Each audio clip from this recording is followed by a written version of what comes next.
Hoje eu vou falar sobre o amor de Deus para a sua vida, independente do que você passou. Deus te ama e Deus está contigo. Vai junto nessa batalha. Não sai daí, que hoje você vai descobrir o quão Deus te ama. Tem algum tempo que eu queria gravar um vídeo falando sobre crentes velhos, com esse tema: eu amo crentes velhos. Eu não estou falando aqui de idade, mas de tempo de igreja, de tempo de conversão. Por isso, crentes velhos são englobados naquelas pessoas que não se converteram agora, mas que têm anos e anos que frequentou a igreja, que se decepcionou com a igreja e que chegam às igrejas e são mal recebidos. Eu ouvia muito esse termo: crente velho dá trabalho. Ah, por quê? Mas por que esse tema? Porque é mais difícil de manipular os crentes velhos, né? Igual quando eu aprendi a dirigir, né? Eu fui para aula de Detran e falaram assim: nossa, a gente prefere mesmo pessoa que nunca pegou num carro, porque aí a gente não tem que lidar com os vícios de direção que essa pessoa já aprendeu errado, e aí você vai ensinar depois como fazer isso. É muito mais fácil pegar uma pessoa leiga e ensinar do zero a forma que quer. E eu vejo que muitas denominações preferem mesmo cuidar de adolescentes, cuidar de crentes novos na fé, que aceitaram Jesus agora. Por quê? Porque é mais fácil de moldar da forma que desejam. E é disso que eu vou estar falando agora, e eu espero que você sinta o amor de Deus, como Deus ama. Ama o ser humano, independente de qualquer coisa. O Senhor não faz acepção de pessoas, né? Quem faz somos nós. Nós que muitas vezes somos criteriosos nas nossas escolhas, nós que muitas vezes somos preconceituosos, e isso é um perigo para os cristãos e para a igreja, porque muitas vezes essas pessoas que estão aí, sabe, se sentindo só, ou são homossexuais, ou um dia participou de prostituição, ou fez alguma coisa nesse nível, elas não se sentem bem-vindas nas igrejas. Aí vai para outra religião, porque são muito bem recebidas. Então a igreja, muitas igrejas, eu não vou falar todas, né? Mas muitas são preconceituosas. E esse preconceito está afastando as pessoas que querem buscar Deus, que querem ser ensinadas na verdade. E a gente tem que tomar cuidado nisso, a gente tem que saber que o que Deus nos ensinou foi amar. E quando falamos da palavra de Deus, nós vemos que Deus nos compara com um grande exército lutando contra o mal. E cada um de nós é um soldado nesse exército. E a igreja é um grande hospital. E todo exército que se preze cuida dos seus feridos. E o que eu tenho visto é exatamente ao contrário: matando os seus soldados. Matando como? Esquecendo das coisas boas que esses soldados já fez para o seu exército. A gente tem essa predisposição a focar no erro dos outros. A pessoa pode ter feito 1000 coisas boas, mas se fez uma coisinha que não agradou, ela é vista com o defeito que teve ou aquilo que não agradou. Outra coisa que a gente também mata um soldado ferido é falando mal. Olha, mas como confiar? Olha o que ele já fez, olha o que ela já fez. Ou a palavra tão conhecida por alguns: crente velho só dá trabalho. Eu não quero perder meu tempo. Outro tópico que eu posso falar aqui é ignorar. Ah, ignora, a pessoa está lá no banco da igreja, eu cumprimento, mas não falo, não pode trabalhar em nenhum ministério, ela não pode se envolver, aí começa a ficar sozinha, ou começa a ficar sozinho naquele grupo e começa a ficar excluído. Ah, mas isso existe dentro da igreja. Claro que existe, você sabe que existe. Não só na igreja, mas em muitos lugares. Não deveria existir na igreja, né? Mas existe. E sabe qual que é o chamado da igreja? Exercer o amor. Aqui eu não estou falando para ser negligente e não pregar o que a palavra diz, mas até para confrontar, a gente tem que ter o amor de Deus, a gente tem que demonstrar o amor. E sabe que as pessoas, elas percebem quando você vai confrontar de um erro ou de um pecado com amor ou tá fingindo que ama. Eu tenho conversado com algumas pessoas e elas me falavam isso. Falavam assim, a gente percebe, você acha que a ovelha que está na sua igreja é tapada, é burra? Ela percebe quando é falsidade, quando é interesse ou quando é o dom do amor. Porque o Espírito de Deus, o Espírito Santo de Deus testifica no coração da pessoa que está sendo confrontada que aquilo é para o bem. O chamado da igreja é para exercer o amor. E aqui eu vou dar um exemplo do que aconteceu comigo.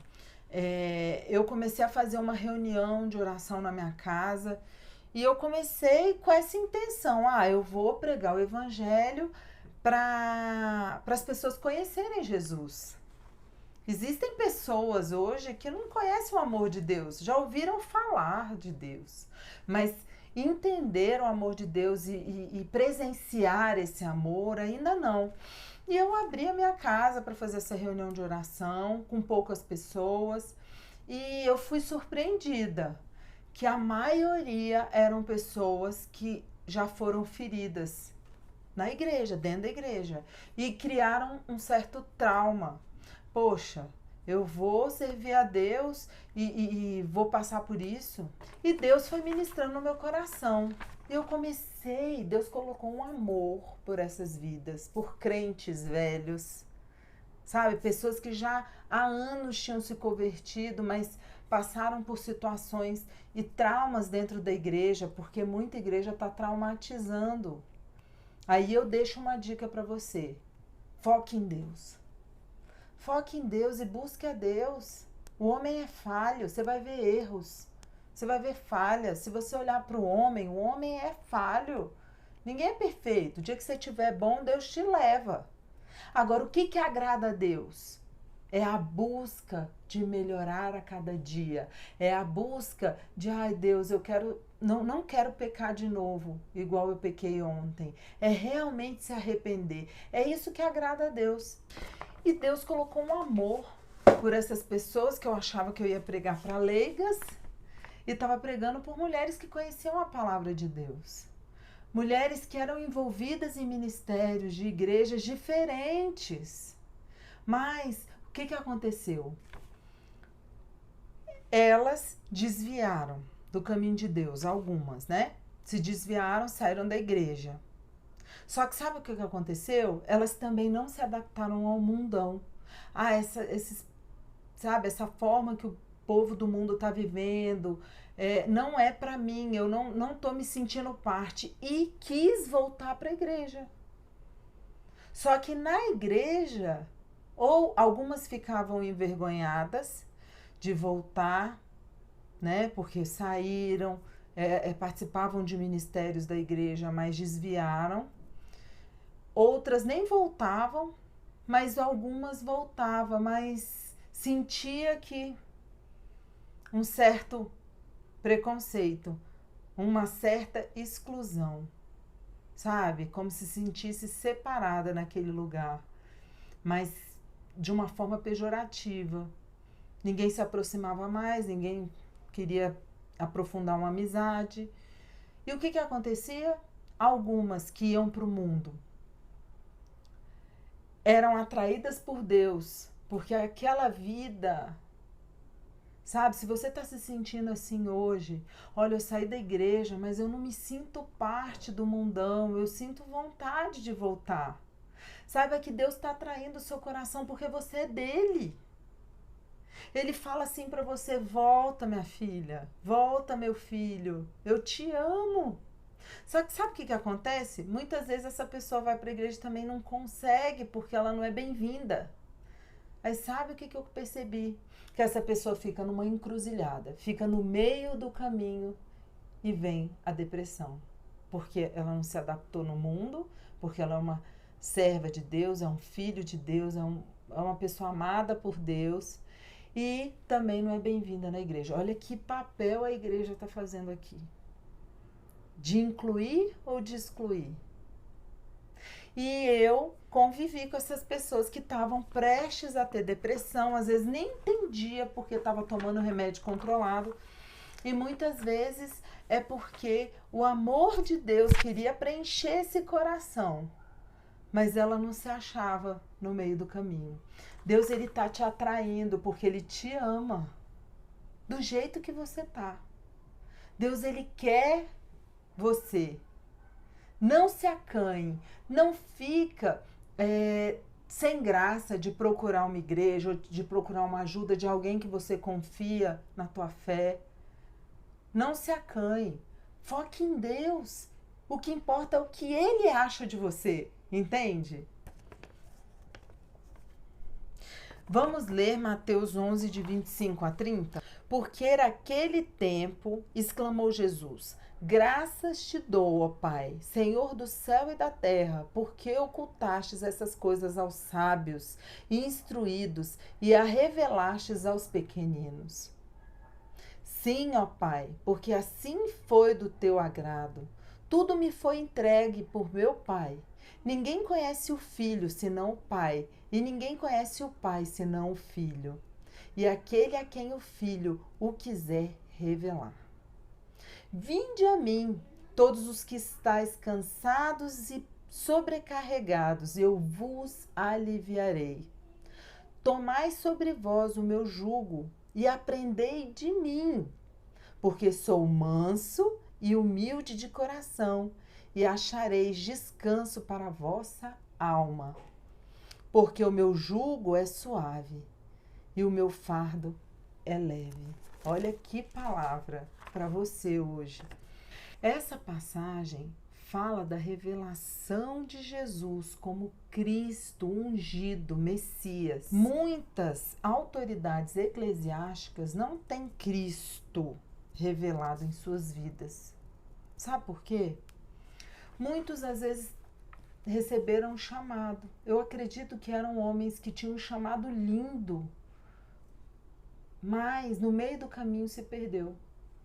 Se perdeu, começou a ver dinheiro, as coisas foram se desviando, foi começando a entrelaçar, meter família, começou a misturar muito as coisas e se perderam no caminho pela vaidade, pela soberba, por querer ser igual a Deus, querer a glória para si, os elogios para si.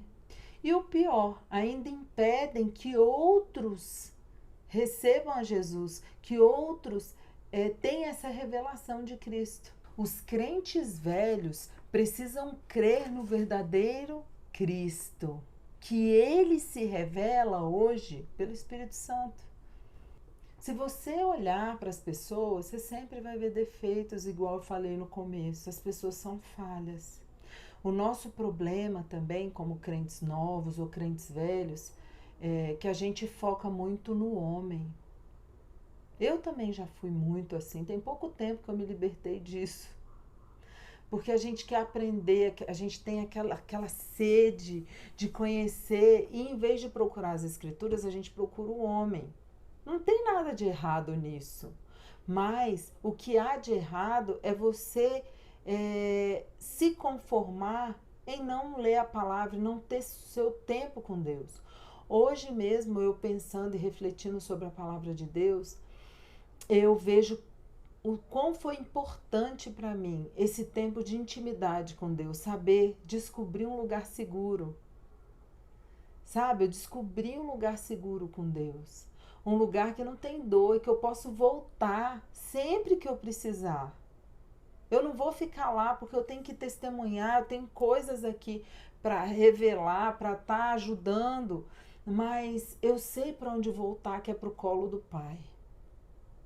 A gente não pode perder a humildade e não pode perder a essência de Jesus na nossa vida. Então ore não só para o primeiro amor voltar, mas se você está no primeiro amor, que é aquela sede por Deus, sabe, o coração ardendo, peça para Deus para que esse primeiro amor nunca saia da sua vida. Foque em Deus, sabe? Hoje eu vou ouvir uma pregação, mas eu falo, Deus, antes de começar qualquer culto, eu falo, Deus, que o Senhor use o vaso para falar a tua palavra e que entre no meu coração e na minha alma aquilo que o Senhor quer falar comigo.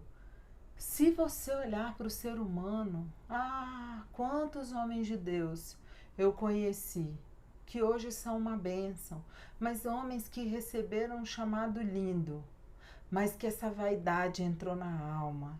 É uma pessoa vaidosa demais, é uma pessoa que gosta de aplausos, de gratidão, que as pessoas sejam extremamente gratas, né? Como eu conheci pessoas que se perderam nesse meio. É igual na política, por exemplo. Poxa, homens que eram para fazer a diferença no meio político, hoje estão sendo vergonha. Mas a palavra de Deus já diz: enganoso o coração do homem, quem o conhecerá? Tem gente que se colocar dinheiro na frente, aquele dinheiro não vai fazer bem, vai fazer mal. Você tem que pedir a vontade de Deus sobre a sua vida e quando Deus acender o alerta, seja rápido para se arrepender. Porque se a gente for deixando, a gente vai acostumando com aquilo. E daqui a pouco, vai virando rotina na sua vida. Esses dias eu tenho pensado que Deus, ele se alegraria com várias igrejinhas, sabe? Várias igrejas pequenininhas espalhadas no mundo. Por quê? Porque se chegasse um decreto hoje que todas as igrejas só poderiam ter 100 metros quadrados. Olha que bênção isso seria. Ninguém se sentiria maior que o outro. As igrejas iam se unir porque não tem uma igreja melhor. Olha o louvor, olha isso, olha a iluminação, olha não sei o quê. Não existe, ia ser só uma, porque a igreja é uma em Cristo. A igreja do Senhor é só uma. Você imagina que lindo isso. Então foque em Deus, porque as pessoas são falhas. Se você focar em Deus, se tiver as pessoas ou não tiver, você não vai se desviar dos caminhos dele, porque você está focada no Senhor. Você está focado em Deus. Continue com o seu foco. Não deposite muita expectativa no outro, independente se é um líder, se não é, se é um pastor, se é um padre, o que for. Foque em Deus, olhe para essa pessoa como uma pessoa usada por Deus, entende? Mas, se te decepcionar, você vai correr para onde? Você vai ficar remoendo esse problema, esse trauma, essa amargura, vai ficar amarga, vai ficar decepcionada e nunca mais vai querer buscar a Deus, porque todo mundo é assim? Ou você vai pro colo de Deus e falar, Deus, o que eu errei? Aí Deus vai falar, tenho certeza que vai falar com você o que falou comigo. Sabe o que ele falou? Samira, eu não te mandei confiar. E eu falava para Deus, Deus, mas como? O Senhor falou para eu amar ao próximo. Aí Deus virou para mim e falou assim, amar é diferente de confiar. E eu, como assim? Que diferença tem? Aí ele me mostrou na palavra. Ame ao próximo, mas confie somente em mim. Porque quando você confia, você inconscientemente está esperando algo em troca. Quando você confia que seu marido não trai seu marido porque você está confiando que ele também não vai te trair. Inconscientemente, você não precisa falar assim, ó, não vou te trair porque você não vai me trair, ok? Vamos fazer um acordo.